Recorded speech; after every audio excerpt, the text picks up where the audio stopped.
अरे भाग्यवान, मेरे जूते कहाँ रखे हैं? मुझे बाहर जाने में देर हो रही है। तभी मालती कमरे में आती है। ये रहे आपकी जूते। मैं इन्हें साफ करने के लिए ले गई थी।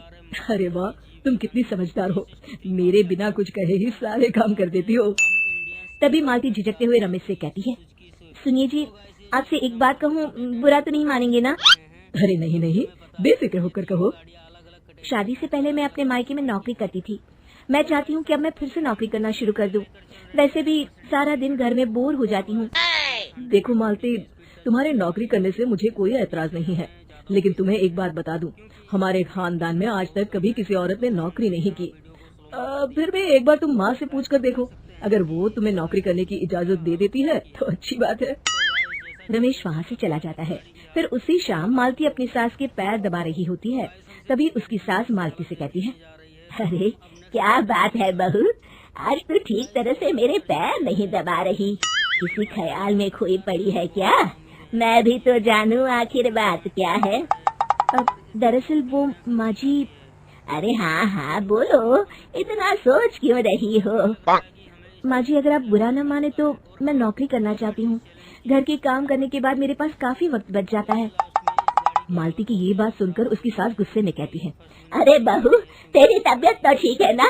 आज ये कैसी बहकी बहकी बातें कर रही है? भला हमारे खानदान में आज तक कभी किसी औरत ने नौकरी की है जो तू नौकरी करने की बात कर रही है, हैं? अरे बहू, तू क्या रिश्तेदारी में हमारी नाक कटाना चाहती है? जितना जल्दी हो सके अपने दिमाग से नौकरी का भूत उतार दे। और अब जा, जल्दी से रसोई में जा, खाना बनाने का वक्त हो रहा है। मालती मन मार कर खाना पकाने के लिए रसोई घर में चली जाती है। अगले दिन, नमस्ते माँ जी, कैसी हैं आप? अरे आओ आओ दिवाकर बेटा, बैठो, मैं तुम्हारे लिए चाय मंगाती हूँ। बहू, जरा एक कप चाय तो लेती आना। फिर दिवाकर एक फाइल खोलकर मालती की सास के सामने रख देता है। ये देखिए माँ जी, ये है पिछले महीने का हिसाब और ये रहे मुनाफे के रुपए। एक बार हिसाब देख लीजिए और इन कागजों पर अपने दस्तखत कर दीजिए। अरे दिवाकर बेटा, मैंने भला आज तक कभी तेरा हिसाब देखा है जो अब देखूंगी। ला बता, कहाँ दस्तखत करूँ? तभी मालती चाय लेकर वहाँ आ जाती है और अपनी सास को बिना कागजातों को पढ़े इस तरह लापरवाही से दस्तखत करते हुए देखकर हैरान रह जाती है। अच्छा माँ जी, अब मैं चलता हूँ, फैक्ट्री में बहुत काम है। फिर दिवाकर वहाँ से चला जाता है। कुछ दिनों बाद मालती बाजार में कुछ सामान खरीद रही होती है।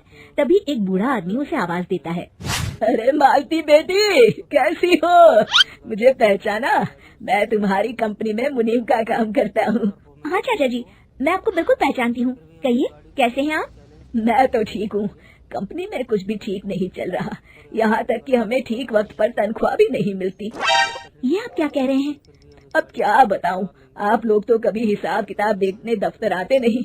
मेरी मानो तो एक बार आप लोग दफ्तर आकर सारा हिसाब किताब देख लो, आपको असलियत पता चल जाएगी। अच्छा बेटी, अब मैं चलता हूँ, देर हो रही है। फिर वो बूढ़ा वहाँ से चला जाता है। वहीं दूसरी तरफ मालती घर पहुंचकर अपनी सास को सारी बात बताती है।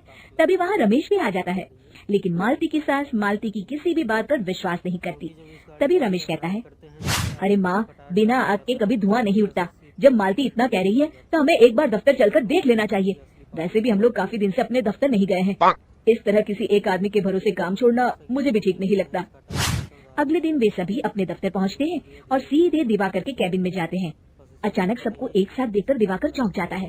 अरे माँ जी, आप सब लोग अचानक यहाँ कैसे आ गए? अगर कुछ काम था तो मुझे एक फोन कर दिया होता, मैं आपके घर आ जाता। तभी मालती की सास कहती है, अरे दिवाकर बेटा, आज मैं हिसाब देखने दफ्तर आई हूँ, जरा मुझे पिछले 6 महीनों का हिसाब दिखाना तो बेटा। दिवाकर घबराते हुए हिसाब की फाइल मालती की सास को देता है।